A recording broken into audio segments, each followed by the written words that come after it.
What's up, Carolina family? You are listening to the Carolina Sports Update on IE Sports Radio. Your direct feed for all that is sports. So much to talk about today. For the Carolina Panthers free agency, I'm slowing down a little bit. We'll talk a little bit, give a quick recap on what they've done so far. We'll also look at the Hurricanes, who are on a tear through the NHL right now. We'll talk a little Charlotte Hornets as well. The FC are doing their thing, and the ACC tournament is wrapped in the books. We'll talk a little bit about that. And, of course, we'll talk some bracketology. Selection Sunday is done and over, and we've had quite a few surprises. Stick around, and we will talk about all that and a little bit more right after a word from a few of our sponsors.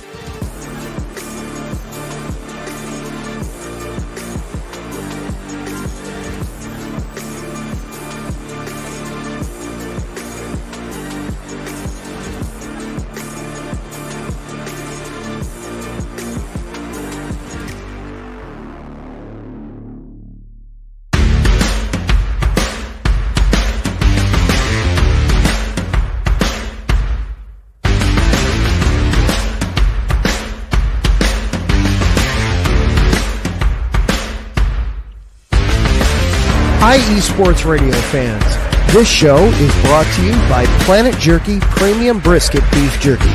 Planet Jerky is the official jerky of the 2022 California League champion Lake Elsinore Storm, Single A affiliate of the San Diego Padres.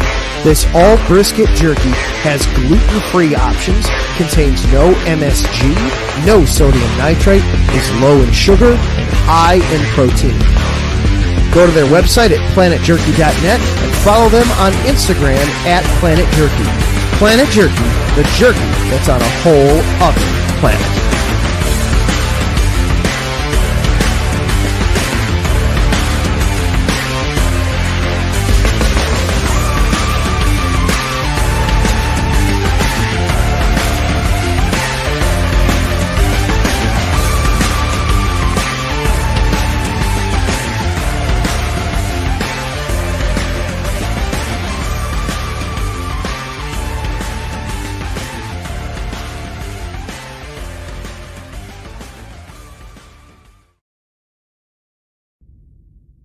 Rise and shine. It's 4 a.m. The stars are still out. The sun is beneath the horizon, but it's time to punch in and go to work. The comfort of your warm-ups turns into the grinding out of your reps as the clinking and the clanking of the plates create a symphony of euphoria. There's no other feeling like it. Earn it, burn it, and take what's yours. IE Sports Radio has proudly partnered with Vital Apparel, a brand that not only fits great, but also promotes and donates to mental health research. Use our code IESR to get 15% off their comfortable and inspiring gym wear and help them on their amazing journey to support mental health. Go hard, take part in your iron therapy, and be strong. Because when your mental health is as strong as you are, there's no telling how far you'll go.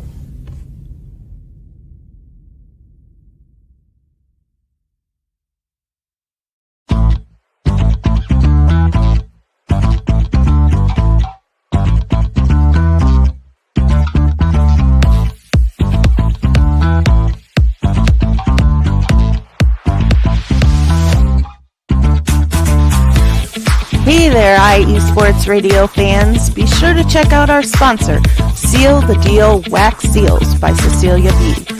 You just finished your very own wedding or baby shower invitations and you're looking for that extra special touch?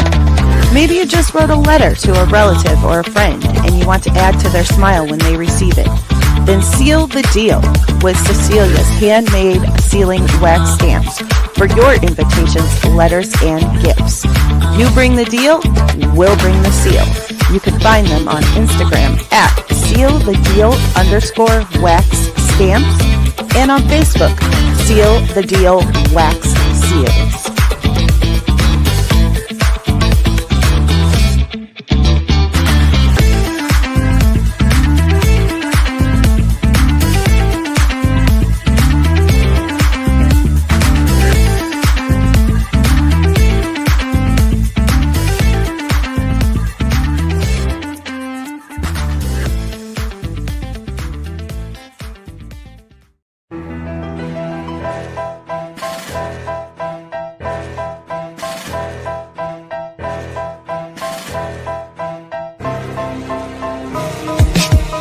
For the last 10 years, IE Sports Radio has been bringing you amazing content ranging from interviewing legendary athletes, coaches, and other authorized media personnel to building tailor-made shows dedicated to all major sports cities around the country.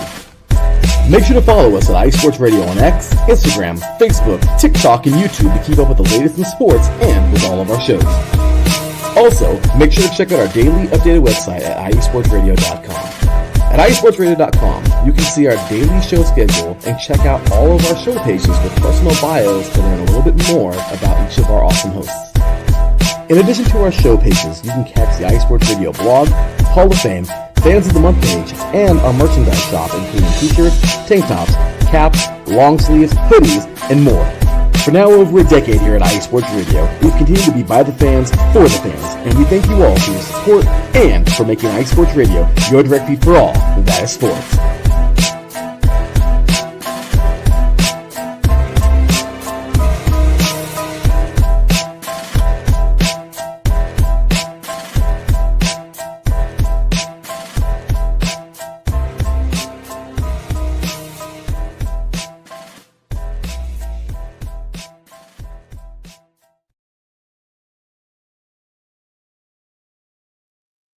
Hey, what's up? And welcome back, everybody, to the Carolina Sports Update here on IE Sports Radio, your direct feed for all that is sports. All right. Thanks to all those sponsors, particularly for me. I think I mentioned this before, but really appreciate the work that Vital Apparel does on raising mental health awareness.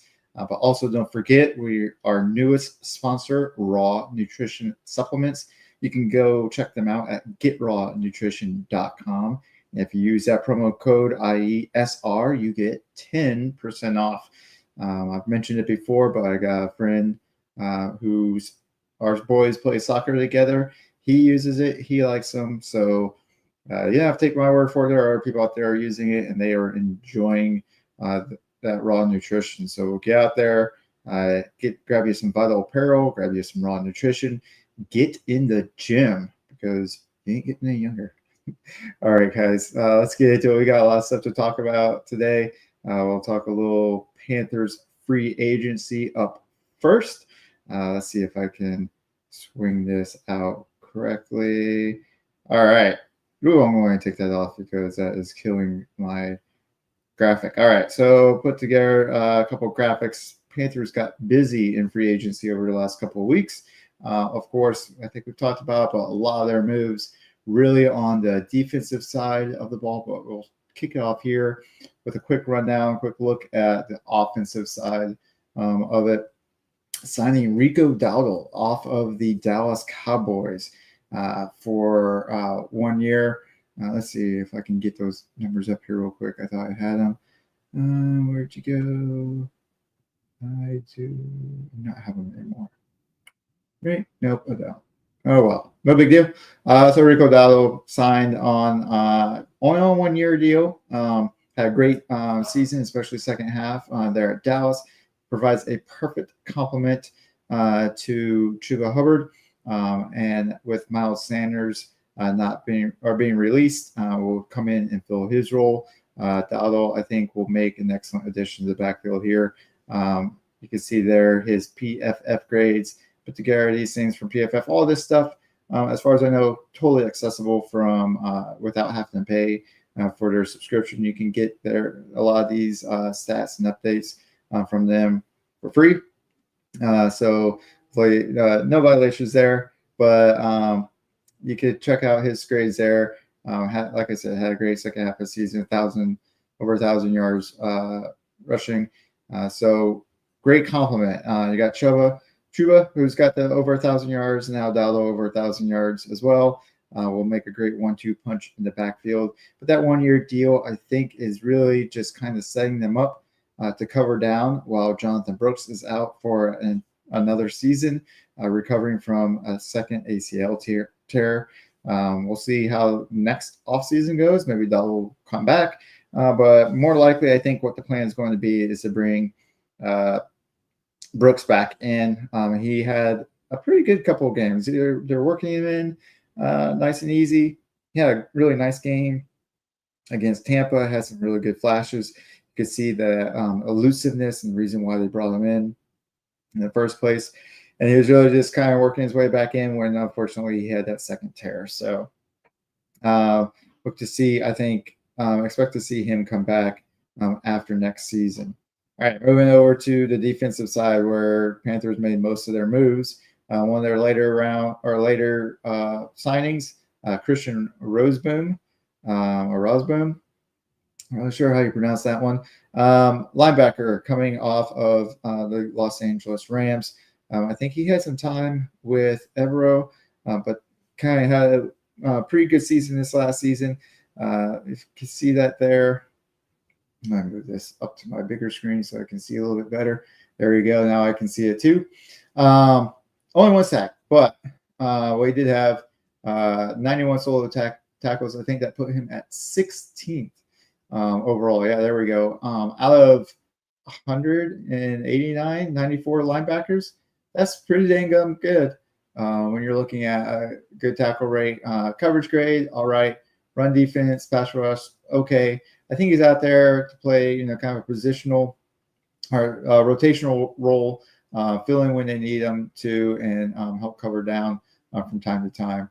So pretty good pickup there. Aggressive guy with with a high-speed motor, should be able to come in and create a lot of disruption and chaos. Going from there, brought in Pat Jones the second from Minnesota on the edge. Good 6'5", 264-pound edge rusher. I think we'll have a little bit of a theme going here in a minute. Pass rush grade, not the best. So not, the highest win rate there. 7 sacks last season, not terrible, not too bad for what they're bringing him in for. But that run defense grade, you check that out there. That's almost 70 there by PFF metrics. Really looking good on the run side of the defense.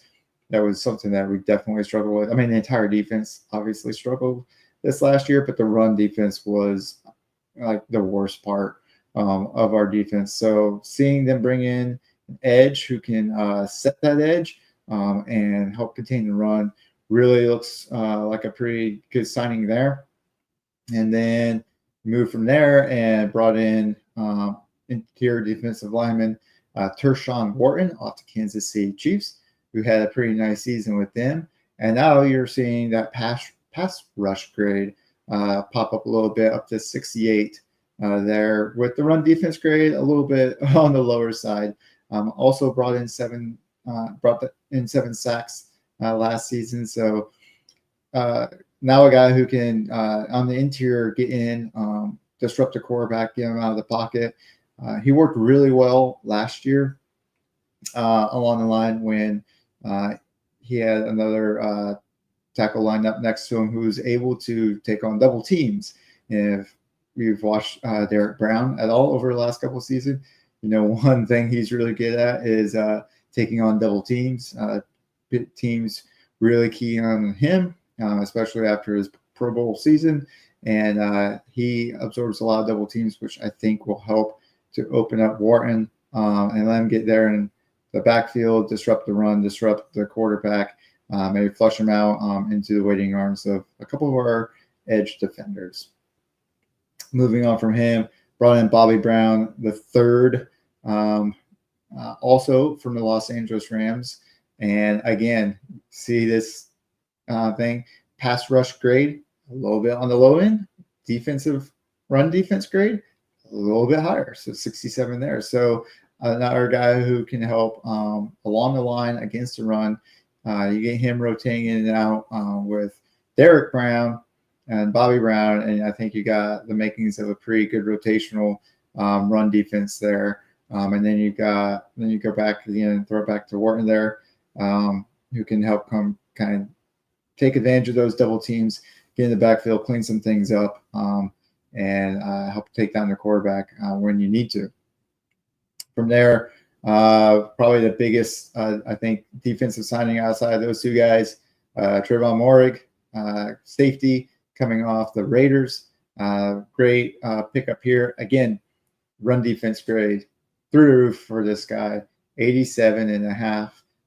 Looking at his pass rush grade looking pretty good there too. 70 coverage grade, not the best, but I think he was brought in more for his ability, his skill down in the box to come in and crash against the run, kind of seal off anybody who happens to leak through the line, and then in a pinch when you need him to, on occasion, help provide a pass rush there as well. So I think a lot of really good work done here on the defense. We heard from Dan Morgan from the beginning.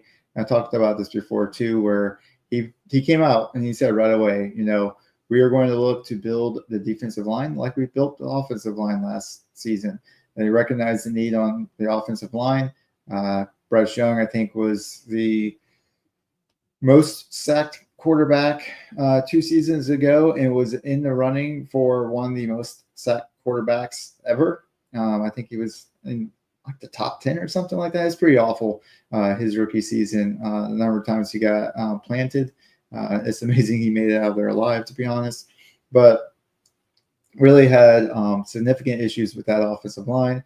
So when Dan Morgan got brought on as the GM, his first goal was to go out and fix the offensive line, hire some real heavy hitters along the line. We saw a couple of years ago, I think it was about 4 or 5 years ago, when blank on his name, GM. I got Grant Tillis, who's now our cap manager. But previous to Dan Morgan, it'll come to me. I can't remember his name. Saved my life right now. Went out and made a couple free agency signings, especially in the beginning, but really not the greatest free agency signings. Finally tried to right things a little bit when they drafted Kwanu, but it's kind of a little too late. Bringing in the offensive line help, and so you saw Dan Morgan take a completely different approach, find the best guards he could. Felt like he had a pretty good setup with the tackles between Moten and Kwanu, and would have the ability to rotate Corbett into center. And so went out and bought the best 2 guards I think he could get his hands on. And then this season, just like he said, approached the defensive line in the same way. Went after some of the best tackles he could get his hands on. Obviously, that started off with trying to get Milton Williams from the Eagles. Got outbid by the Patriots at the last second. Then went and picked up Bobby Brown from the Rams. Some people saw it as a little bit of a reflexive addition, but I think he was probably on their radar to begin with. So I think they were planning on doing either him and or Tershawn Wharton already, and missing out on Williams. Just kind of changed the plan to where they went and got both of those guys. So ended up with those 2 guys to help fill in along the line, get a little pass rush help from one and a little bit of run defense help from the other. And like I said, brought in a linebacker to cause chaos, safety to help in the run with the run defense, pass rush both, and an edge to kind of help rotate in and out with one of them and Clowney, and probably end up pairing with someone else, maybe here coming up in the draft as they get that guy on board, training him up and get him ready to go. So what does that leave at this point for the Panthers? Now that seems like free agency is calming down a bit.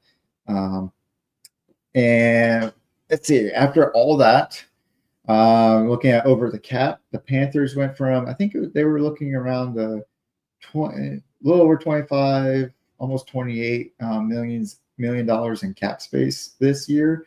And after all that, they also signed punter Sam Martin, like we've mentioned before, re-signed Andy Dalton, Tommy Tremble.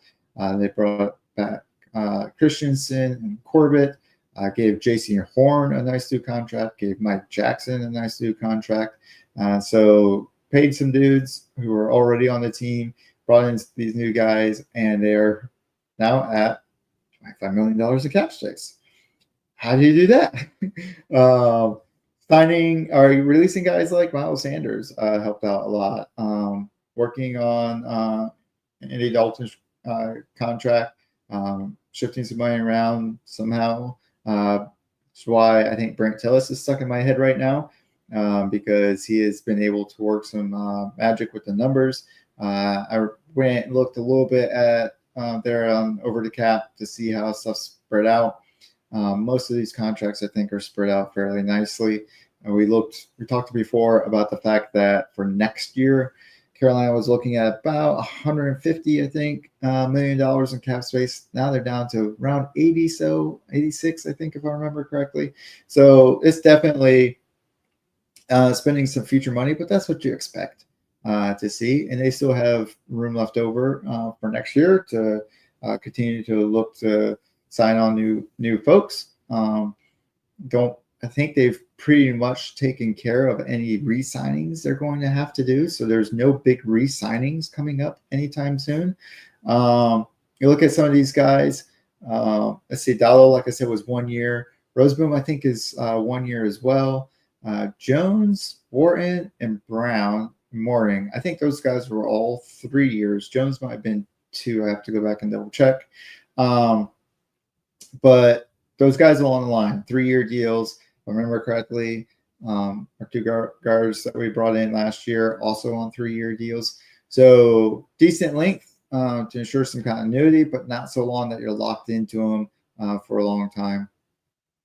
Hey, thanks, Ralph. Yeah, we'll talk about this here in a little bit, but Tar Heels definitely got a little bit lucky. But thanks, Ralph, there for the shout outs. We will definitely get into some Tar Heel banter here in a little bit. So with all that, like I said, still sitting at $25 million in cap space. Look at, again, over the cap estimates on what they'll need to sign rookies when that time comes. And you're looking at about $12.5 million to take care of those new signings. So once all said and done, we're still sitting at about $12.5 million. So what could we do with that? So I think really most of your line guys, edge, defensive line,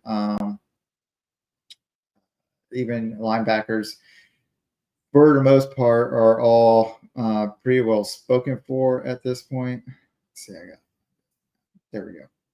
Are pretty well spoken for at this point. So your next best place to look, I think, would be wide receiver. We notably did not go after anybody. I know there's a lot of talks about trades, especially for T. Higgins.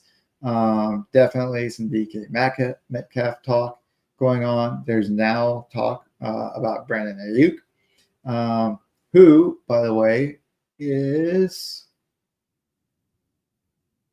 Where'd he go? Yeah, there he is.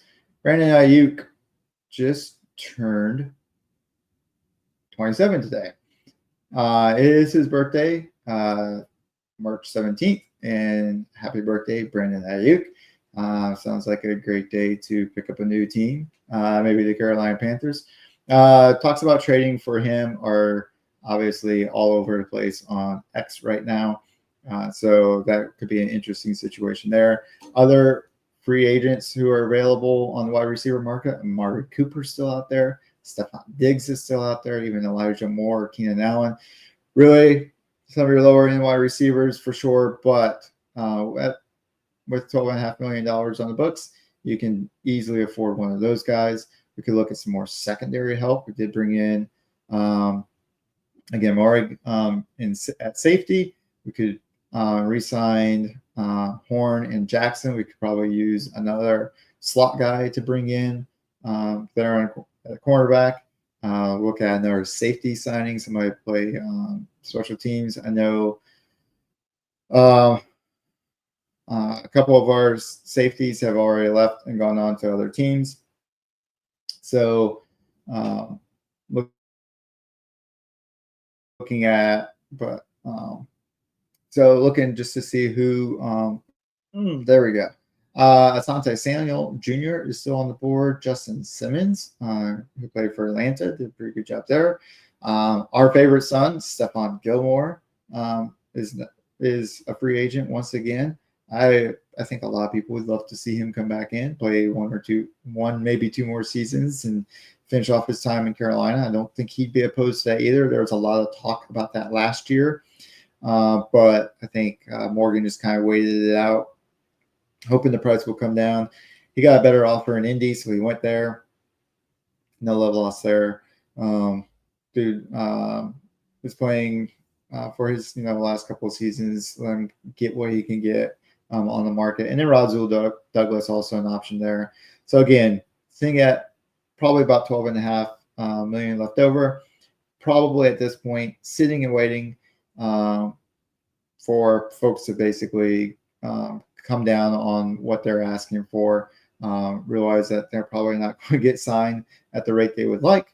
So it's going to come down to, do you want to play or do you want to get paid? And hopefully one or two of these guys is looking to come in, play, get some time in with a young up and coming team, I think, and really take off from there. All right, let's see. Let's go ahead. We'll switch things up now. So that's all I got really there for free agency. Like I said, a lot of cool stuff going on. We'll start looking now at here in the next week or two, start looking a little bit more at the draft to see how that's going to go. I had talked before. I really thought free agency would help kind of clarify some things, help set us up to understand what might happen at pick number 8 in the draft. For a little bit, it kind of did. I don't think, given the signings of Wharton and Bobby Brown, don't think defensive line interior is going to be a first pick for the Panthers. They probably still will pick somebody up, but probably a little bit later on. So I think you can unless Mason Graham falls somehow, and you just can't pass on Mason Graham, in a lot of people's opinion, including my own. And I think you could definitely see Panthers not picking up defensive line there in the first round.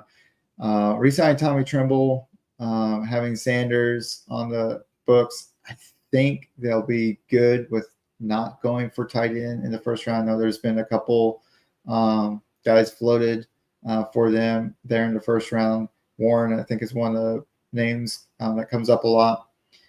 I don't see that happening with the number 8 pick. Maybe if there's a trade back, if they can negotiate or trade back and pick up a couple more picks, and then they can use that. But honestly, I don't see that happening.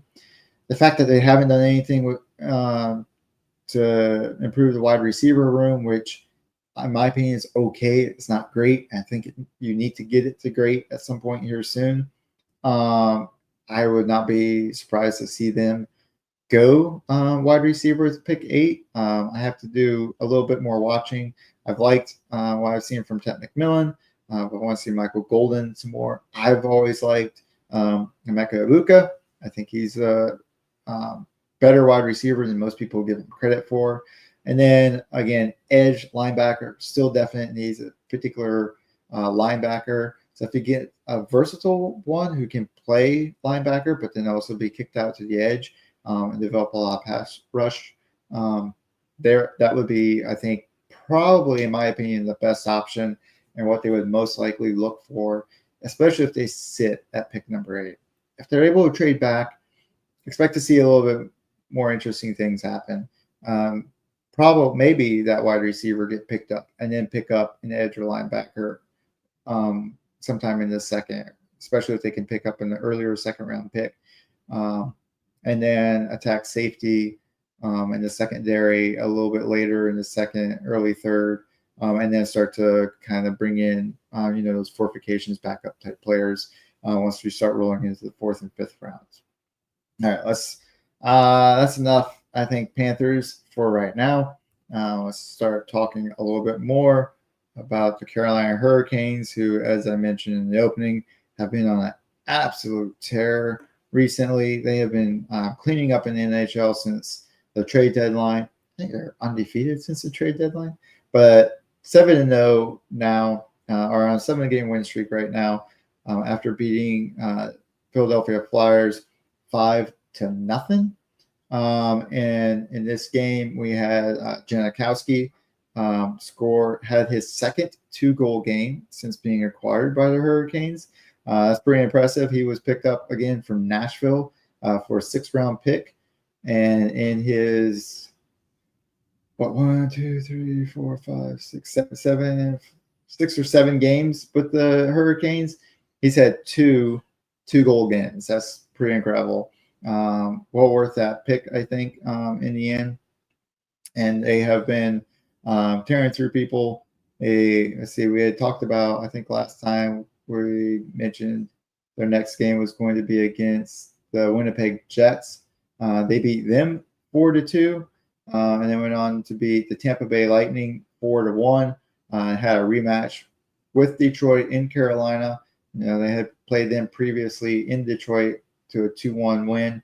Then they rematched them there in Carolina, took them down 4-2, and then, like I just mentioned, taking out Philly 5-0. So caps a 7-game streak for them. Their next game will be against the San Jose Sharks. That will be on the 20th at 10:30 p.m. In San Jose. So in San Jose, I think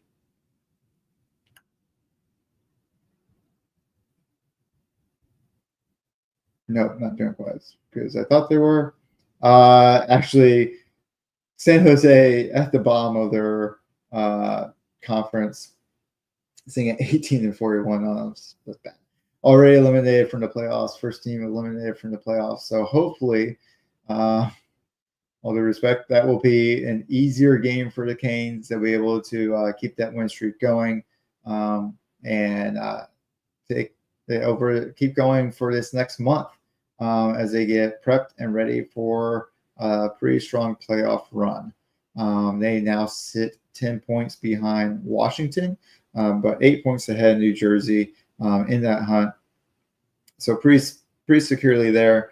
Just got to keep it going for the next month or so, and should see them in the playoffs here come mid-April. All right, next up was another team that hasn't been doing quite as well. We'll talk a little bit about our Charlotte Hornets. Man, I screwed that up. Looking at our Charlotte Hornets. There we go. Man, I got a little off beat there. Much like the Charlotte Hornets, after an impressive win against the San Antonio Spurs, in which they record a franchise record 26 3-pointers, and took down the Spurs for the second time this season. Seems like they've had their number now.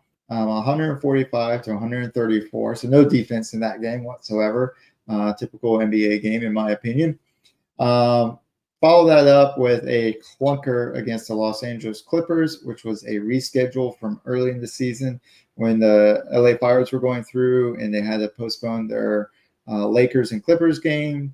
This is the play for that. And Charlotte looked pretty anemic out there, pretty slow. Probably shot all their shots there in San Antonio and come up real short, 88-123 in Los Angeles. Not a great way to sell out that road trip.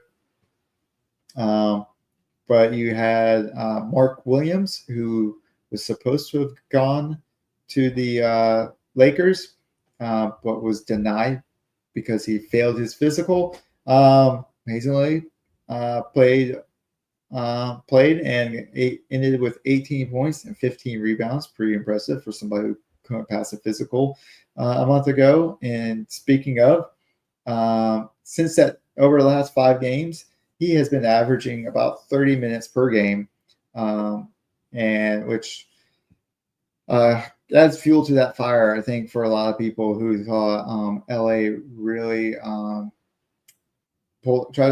tried and basically ended up pulling a fast one by turning down that trade. I think realizing that they probably given up a little bit too much in that trade, and so try to undo it by using the failed physical as an excuse. Wanted to point out too, in this span that we talked about the fact that Charlotte had at one point looked like they were slowing down, looked like they were getting a little complacent. Miles Bridges not a part of that complacency in his last 7 games, but not including this game against the Clippers. He has been a scoring machine, putting up 21, 31, 35, 26, 46, 23, and 35. So well over 20 points a game over the last 7 games. Bridges just showing what he's capable of.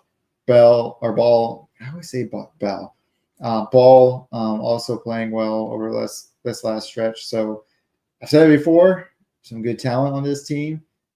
Don't always get it done and get it put together when they should. But when they do, it works out pretty well, and it's not too bad. It's just a matter of making sure they get it put together all at once. All right, so let's wrap up the last of our pro sports and talk a little bit about the Charlotte FC. Great game a couple of nights ago against Cincinnati. I mentioned before, these guys seem to have some very weird beef with us about who the real Queen City is, where the real fortress is, who's got a real soccer team, how, we're this upstart little soccer team that doesn't know what we're doing. And just seemed like out of nowhere, they just started this bad beef with us. Well, did not back it up in this game. Charlotte takes Cincinnati down 2-0. I want to say a slow, but a 0-0 first half. Game was pretty well paced. Charlotte was aggressive and on attack through a lot of it.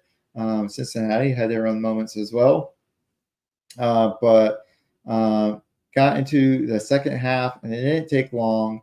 About 5 minutes or so before Abada was able to capitalize on a misplaced header from Cincinnati, trying to get back and reset it with one of their defenders. And Abada was able to pop it away, take it, run it down the near side of the field. Had Zaha on his left. We also had a Cincy defender sitting right there on his shoulder, so probably a little bit of a challenge if he wanted to try to cross it over. So instead, kind of had a little bit better angle to be able to take the shot himself, and was able to put it away. But again, Zaha right there, ready to clean up anything that the goalie wasn't able to corral. I think had a pretty good chance, no matter what, of getting that goal in. But Abada with the goal himself, and then about 3 minutes later, Agamong was able to score as well. Took a nice kick through from Pep Bill, and took that one to the house himself, and had a nice goal there. From there on, it's kind of back and forth. Charlotte had, again, a few more opportunities. Zaha had a really nice shot from the far side of the box. But Cincinnati also had some really good looks as well. And let's see, Christian Kalina had a career high 8 saves out of that. He was absolutely fantastic. Had some really good saves there, and showed why last year he was the number 1 goalie in MLS, and continues to show why he is one of the best playing in the MLS, but luckily for us, playing for Charlotte. All right, folks, we're going to take a quick wrap up here. Play a couple of drops from some of our other shows. We'll look a little bit, talk a little bit about wine and the DMV sports area and some racing. Then after that, we will get back into it with some college basketball. So stick around, but be sure to have a listen to some of these drops.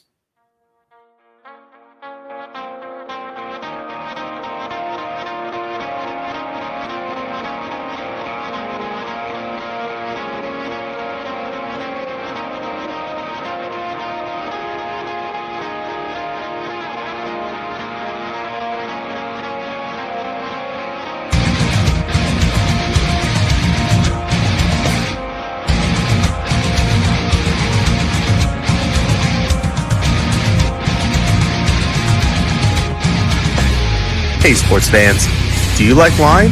Well, we've got the show for you. This is Let's Wine About Sports, a show where we talk about wine and sports simultaneously. From the classic Cabernet Sauvignon all the way down to the grapes that you've never even heard of before. Oh yeah, we cover it all. And we'll talk about a little bit of sports as well. Football, hockey, collegiate, women's sports, it doesn't matter. We're going to talk about it all, and we're going to whine about it all.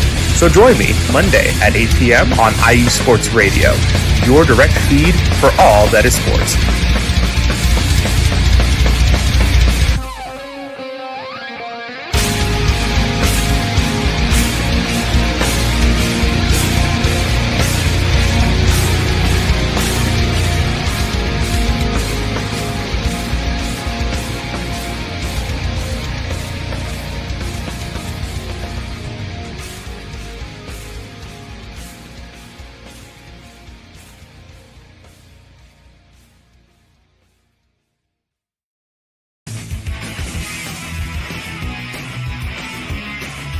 Hello, everyone. My name is Daryl Kinsey Jr. I'm welcoming you to take another lap with the fastest show on IE Sports Radio. Yes, this is the Extra Mile with me and my co-hosts Christopher Lehman and Michael Ward. We talk everything racing from NASCAR to IndyCar to Formula One to limited hydroplanes, endurance racing, the NHRA, and more. So come join us for an hour of great racing talk and a lot of fun as well on the Extra Mile, Thursdays at 8 p.m. only on IE Sports Radio, your direct feed for all that is sports.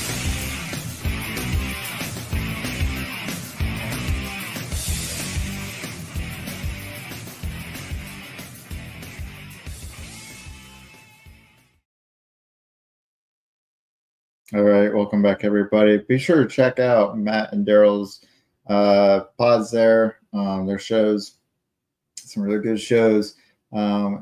If you have been following the NCAA men's basketball, you might find a few people who are ready to whine about sports. And then if also tracking with Best Mile Racing is in full swing. Indy's underway. NASCAR, I think, is underway. And Formula One underway this past weekend in Australia. Lots of really good, really fun stuff going on there. So be sure to check out both of those shows as soon as you can. All right. Let's get off of this and let's move on to a little bit of the ACC tournament and do a quick wrap up of what went on this past week in Charlotte. So round two kicked it off. UNC, the only team out of the Carolinas playing in round two. Everybody else was either good enough to get the double bye in the tournament, or NC State not very good at all and didn't even make it into the NCAA tournament. And so you had Carolina with a nice opening round game against Notre Dame. I think if you remember back earlier in the season, played Notre Dame, beat them by, I think it was 2 points. Not to be the case this time. UNC hammers this one home 76-56. Jalen Withers, the hero of this game, foreshadowing, with 7 3-pointers made. I think that's a UNC record. It might be a tournament record. I can't remember, but definitely a record-setting night for him, career night for him. And UNC really just walked away with this one and handled the Fighting Irish with no problems whatsoever. That set us up for the next night, Thursday night, round 3 of the tournament. Duke took on Georgia Tech. An interesting game, really, all around for so many reasons here. First, Duke trailed most of the first half in this game. Georgia Tech came out angry. They've been known to pull off the occasional upset, and even an upset in the tournament itself, winning it, I think, as an 8th seed a few years ago. So Georgia Tech not one to mess with in the tournament. It showed that in the first half against Duke. I think they even had a double-digit lead at one point. And then, unfortunately for Duke, lost Cooper Flagg to a really bad ball as he went up, pulled down the rebound, came down, landed weird. Crap happens. It sucks, but it does. Twisted his ankle, so injured his ankle there. And then Malik Brown as well being injured in this game. However, Duke is an insanely deep team, very large team as well. A lot of really good big men on this team. And they were able to pull it back and pull ahead in the second half there, get back ahead of Georgia Tech and get that win 78-70.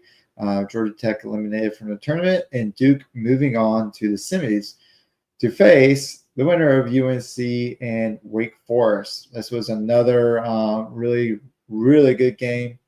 I had a feeling going into it, with the 20-point win, the way UNC had been playing against anybody not named Duke for the last month and a half, that they had a really good shot at winning this game. They had lost to Wake Forest earlier in the season, but that was a different team back then.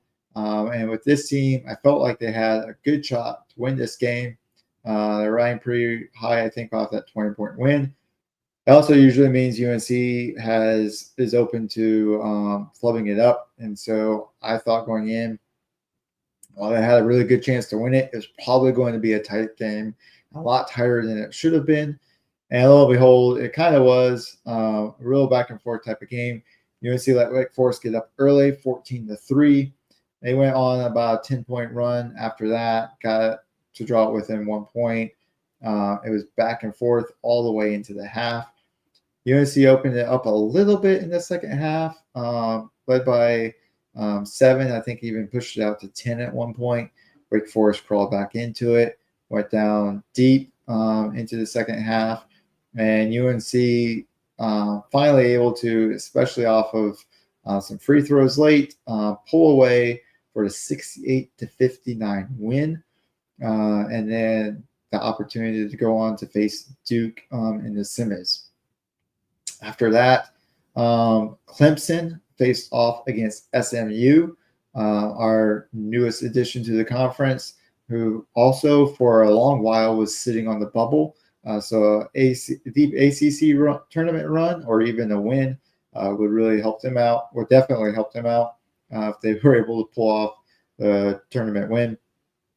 But another really good, really tight game, ACC tournament, man. Talk has been going on this year about this conference is not as strong or as deep as it usually is, but I'll tell you what, it's at least entertaining and a lot of fun to watch. Clemson got up by as much as 7 in the first half. SMU came back, got it tight at the second. They got up by 5 in the second half, and then Clemson back again, tight down the stretch, and Clemson able to close it out in the final seconds. 57-54, Clemson advances to semis to face off against Louisville. So from there, UNC and Duke, one of the wildest games, maybe of the season, definitely of this tournament. UNC absolutely getting throttled through the first half. They started off strong, exchanging buckets with Duke. Playing pretty tight, and then something just happened. I don't know what. It seems to be a thing for this team. But UNC just went absolutely cold from the field. We've talked about this. I've mentioned this I don't know how many times on the show, where this team, as long as they're making buckets, going to look awesome. They're going to easily hang in with teams like Duke, make teams like Notre Dame look like JV league, but when the buckets aren't dropping, they don't have the presence down low to just get those, pound the board, get rebounds, keep putting shots back up, use their big men to box out, force the issue, force some buckets, force some points down low, pick up points in the paint. They're not really big as far as being a transition team this year. I don't know what that deal is, because when they've done it, they look great and they look fantastic and they can do it well. They can execute it pretty well. but for whatever reason, they don't execute it as often. They seem to want to get into these half court sets and like play the clock and get try to take shots instead of just playing on the fast break or trying to get the ball down low. And I can understand with not wanting to get the ball down low because while they've got a couple of decent enough big men, they're just not where they've been in the past. So absolutely what happened against Wake Forest, definitely what happened against Duke to close out the first half, opened up the second half. Duke got up by as much as 52-28 in the second half. That was 3 minutes in. And then somehow, I'm not even 100% sure how, because while I was watching the game, I had essentially given up hope on this game and did not expect, even when Carolina had one short little run where I think Duke went about a minute and a half, 2 minutes without a basket. Carolina started to eke back into it, got it back below 20, got it down into the teens. But then Duke came right down, had back-to-back alley-oop possessions. And I was just like, nope, see, that's what's going to do it right there. Like Duke has got the advantage down low, and that's what's going to do it for them. And this comeback is going to get stifled.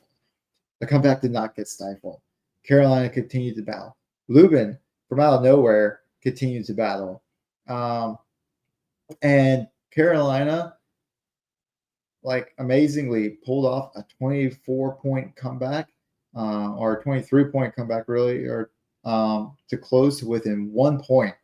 And Vanilla and Lubin on the free throw line with a chance to go ahead. Missed his first shot. 66% 3-point or free throw shooter, I think. But then on his second shot, just before his release, Jalen Withers, who had previously, like I said, been the hero of the Notre Dame game, I think got spooked by the Duke defender, jumped the shot before it got off, jumped into the lane, committed a lane violation, shot goes off, swishes through, but doesn't count because of the lane violation by Jalen Withers. Carolina is still down by 1 point instead of tied. 4 seconds left to go. And where'd I go? Yeah, 4 seconds remaining. Duke gets the ball back. Quick foul. 2 shots made. Three-point game. Carolina, amazingly, got the ball back across half court with about 2.8 seconds left on the clock. Actually, enough time to get an inbound pass and a decent look at a three-point shot if they could get the right playoff.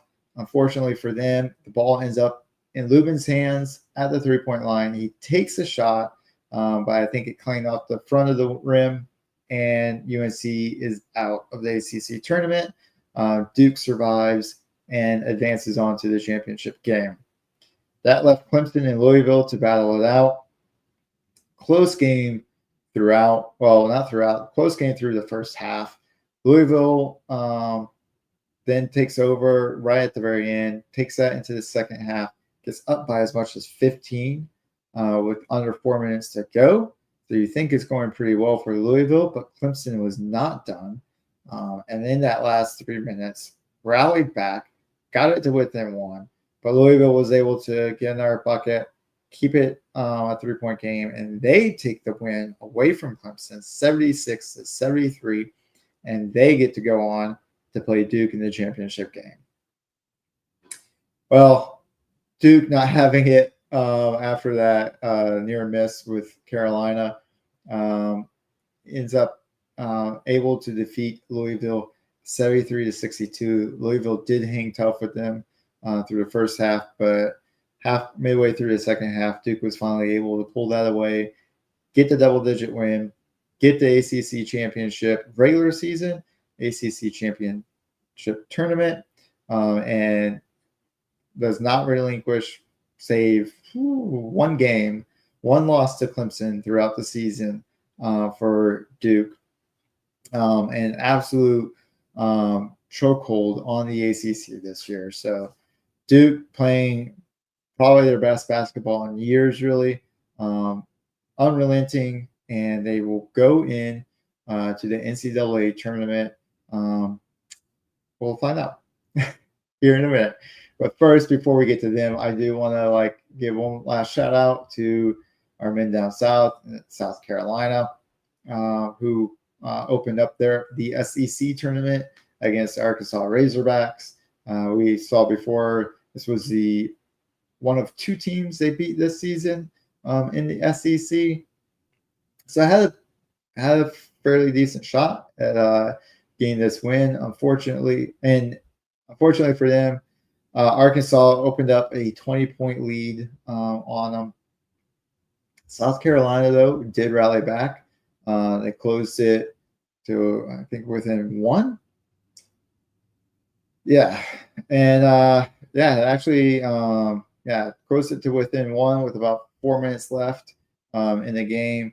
Arkansas was able to open it back up and keep it about 3 or 4 point gain the rest of the way and finish off South Carolina's season by winning 72-68 Razorbacks over the Gamecocks. But that will end the season, basketball season for South Carolina. I think they did get an NIT invite. However, coach said due to some of the injuries, going to recoup and recover, they were going to decline their invite to the NIT this year. So that will do it for South Carolina, and we will move on to some bracketology. So Selection Sunday has come and gone. I saw men's selections come out and controversy galore on the men's side. No controversy with this, though. Duke earning a number 1 seed. I think they got the number 2 overall. Auburn with the number 1 overall. Followed up by Clemson with a 5th seed. And then bring in the controversial pick, number 11, UNC will get a play-in seed and go up against San Diego State tomorrow night at 9 p.m. In Milwaukee for the chance to play Ole Miss in the opening round of the NCAA tournament. So significant for me there because my wife is a graduate of San Diego State. So we will be going at it tomorrow night, watching San Diego and UNC go back and forth. Hopefully UNC takes advantage of this opportunity. I admit I was not sure that they would get in. I kind of figured they probably wouldn't, but I knew there was a chance they could. I don't know if I really wanted to see them get in, to be perfectly honest. They've played well against teams that you should beat, which playing round. And rounds 1 and 2, if you're a fairly like a mid-seeded team, should be able to take care of and get past. But I really don't expect them to get much past.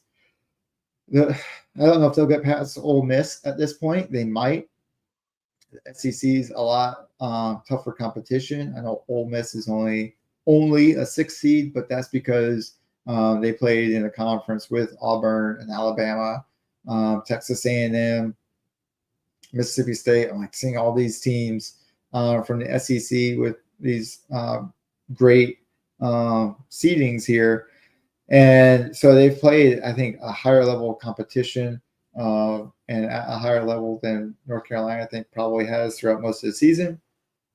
So we'll see first if they can get past San Diego State and then how they do against Ole Miss in the opening round.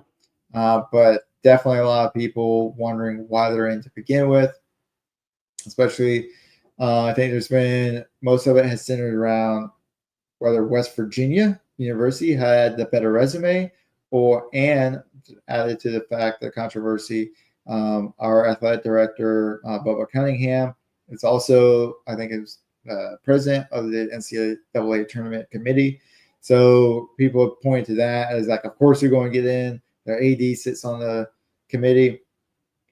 He is sent out of the room as North Carolina's resume is discussed and whether or not they even get a seed. He is not allowed in those conversations. He has to be out. So he's not supposedly there to have any influence on the discussion and whether or not they get a seed. Still, I think it's probably best if you don't have any ADs for any school sitting on the committee. Maybe come up with a slightly more impartial group of observers to put this together, just so you don't have this situation where people are pointing and saying, "Oh yeah, of course they got in. Their AD got them in and got them in there." So just take that controversy out of it and don't have them on the committee in the first place. And this is coming from a Carolina guy, a Carolina grad, a Carolina fan, who's excited to see them in the tournament, but really wish we didn't have to put up with this garbage about whether or not they deserve to be in it, whether or not they got let in by their own athletic director over another team that, yes, had more quad one wins, but also trailed UNC in several of the, like I think it was in 4 of the other 7 metrics, 4 or 5 of the other 7 metrics that are used to determine seeding. West Virginia trailed UNC. And oh, by the way, in the opening round of their tournament, lost to, I think it was Colorado State, who had a losing record. So you win that game, and maybe you're next, and there's no debate. Like, you're fine. UNC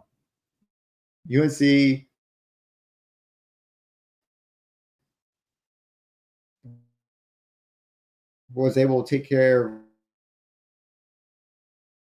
when they come back up. Yeah, there. Okay, I'm back.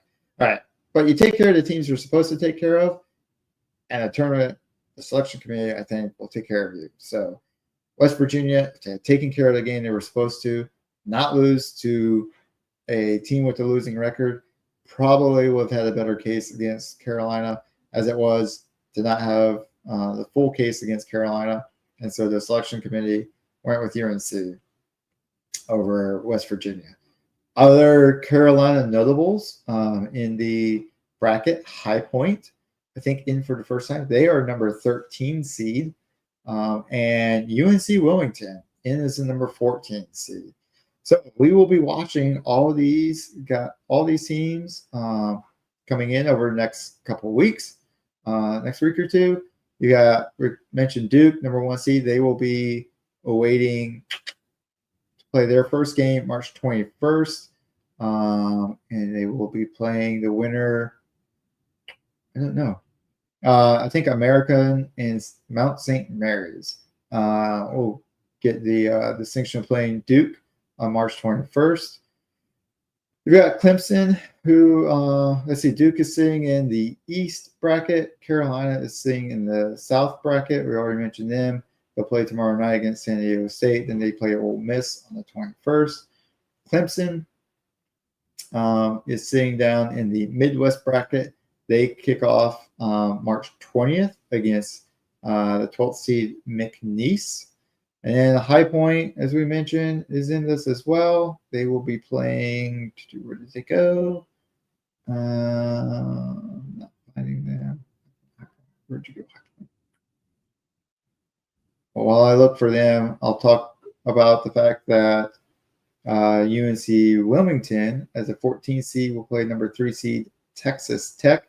Good luck, guys, on March 20th as well. And then I know High Point is in. There we go.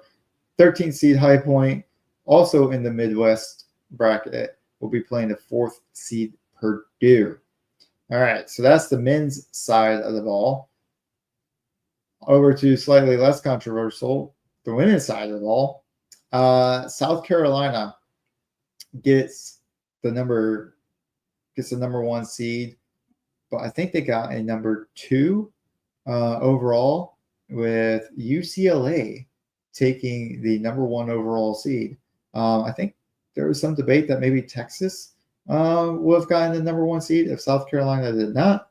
So that's probably the biggest little bit of controversy there. Otherwise, not a whole lot to really gripe about.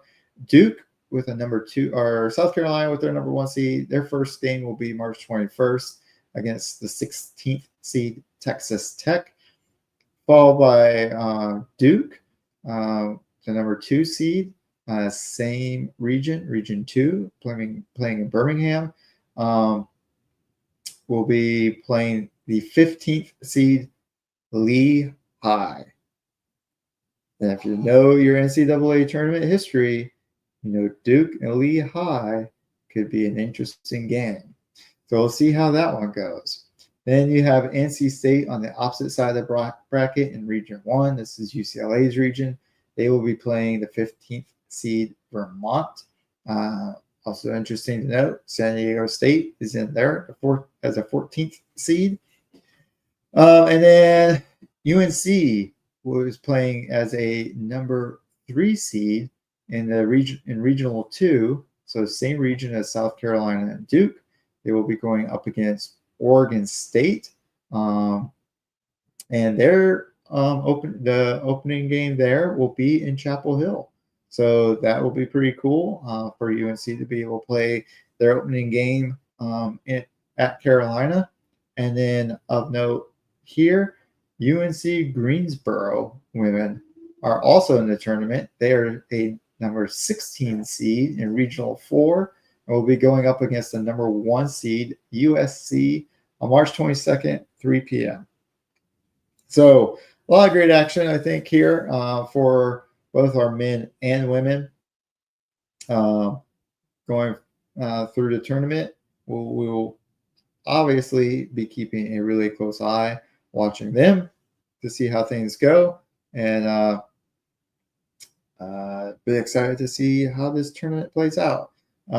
Duke, I think, is one of the teams that is definitely favored to pull off this win, to pull off the championship. Carolina, let's hope they can spark a little bit of magic from 3 years ago and make hopefully a deep run. It'd be nice to see them get a little deep here, but we'll see. I'm not holding my breath too much to see how this goes. All right, we're going to take one last break, do a couple more show drops, take a listen to the SoCal Supreme Sports Show and Fast Break to get more news, more insight into the tournament coming up. And we will see you back in just a few minutes.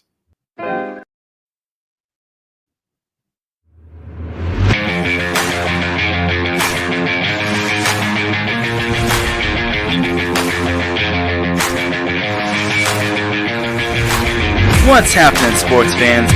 Are you a fan of Southern California sports? Are you looking for a show hotter than a hot summer day in California? Then look no further than the SoCal Supreme Sports Show, where I talk about all things Southern California sports. That's right, all sports teams from Southern California. From the hard-hitting tackles of the NFL, to the killer crossovers and big three-pointers of the NBA and WNBA, to the grand slams of the MLB, to the bone-chilling goals of the NHL, and to the booming kicks of the MLS, the SoCal Supreme Sports Show has it all for you. Oh, and let us not forget about the college sports as well. So join me, Taryn Rodriguez, every week here on IE Sports Radio, your direct feed for all that is sports.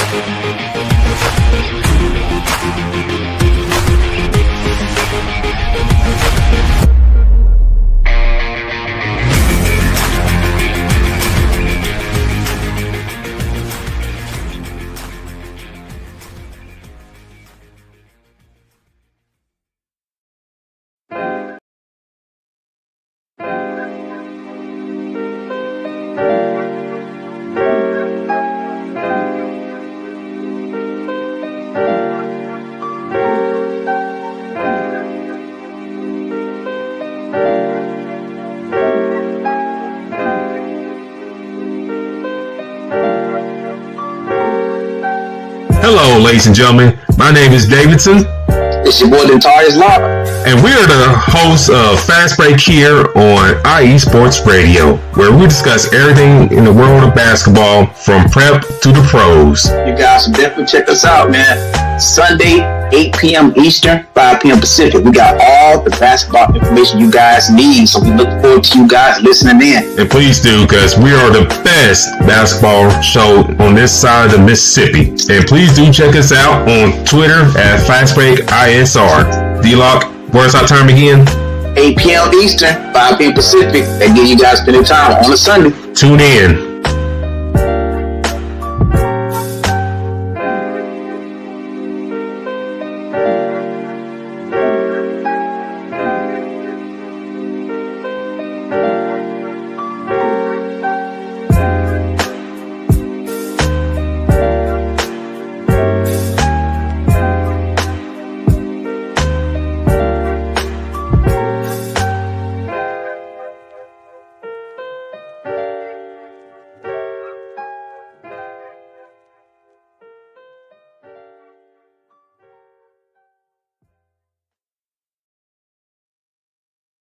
All right, everybody, welcome back. Like I said, be sure to check out Taryn on the SoCal and Davidson and the Terrace on Fast Break to get all your updates on both college and pro basketball, SoCal sports. Those guys will be talking a lot about the NCAA tournament coming up. Taryn, maybe just one game. Just kidding, Taryn. All right, I am well over my limit, but my time, but I want to keep going and quickly talk about some NCAA baseball and softball. Like I've mentioned before, I really want to get into this a little bit more once the basketball season dies down. So after the tournament here, really dive into baseball and softball on the college side.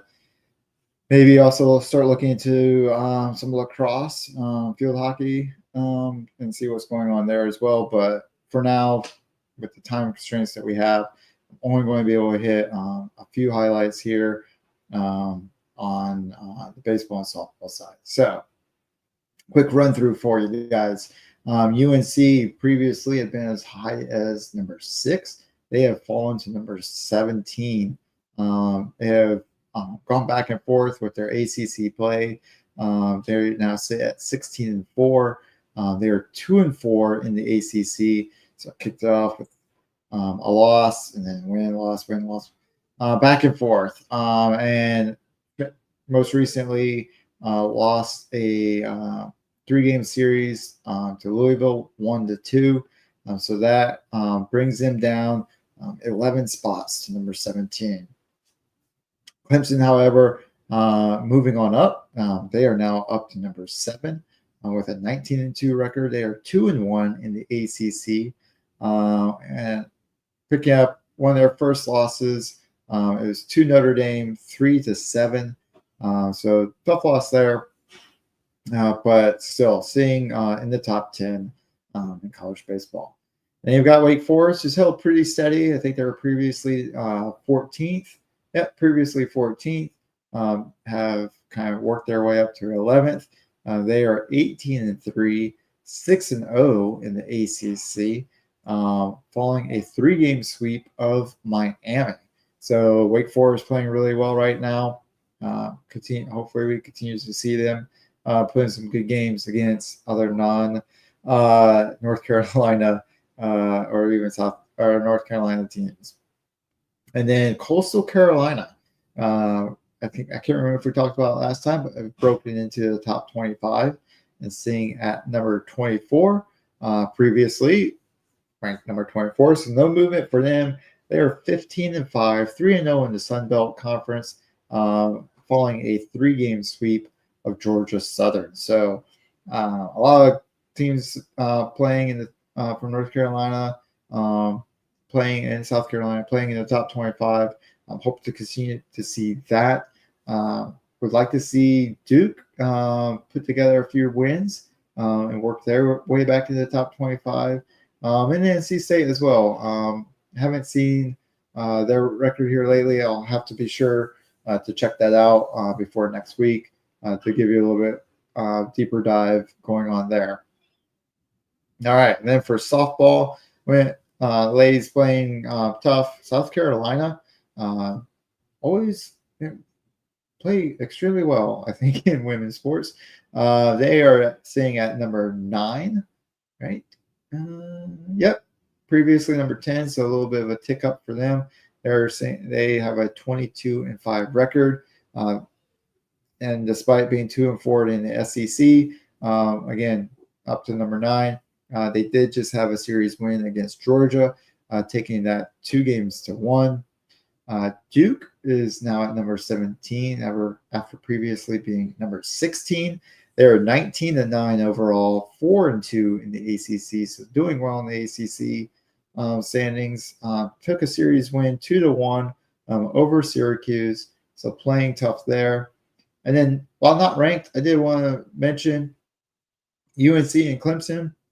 UNC is sitting at 23-6, also 4-2 in the ACC, but did just give up a series to Clemson, losing that one 1-2. Clemson, with that 2-1 series win, is now 20-9 overall and 3-3 in the ACC. So they're playing very well, despite the fact that they're not ranked.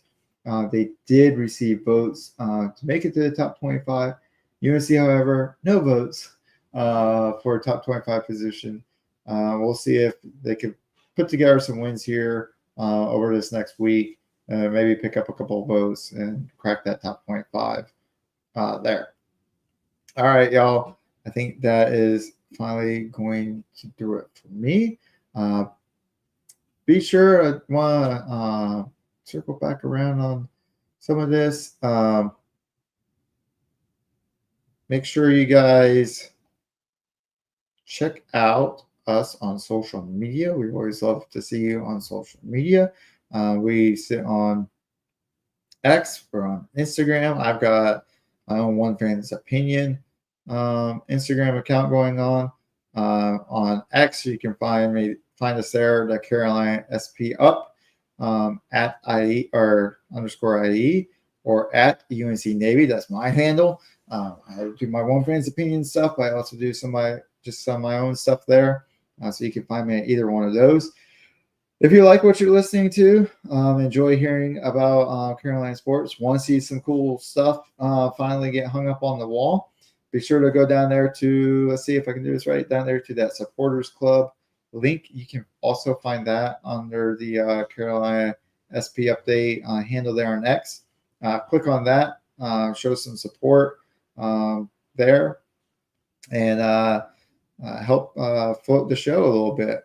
But outside of that, I think I am going to have to finally close it out here. And when we come back next week, we'll talk, like I said, a little bit of the Panthers draft stuff. And then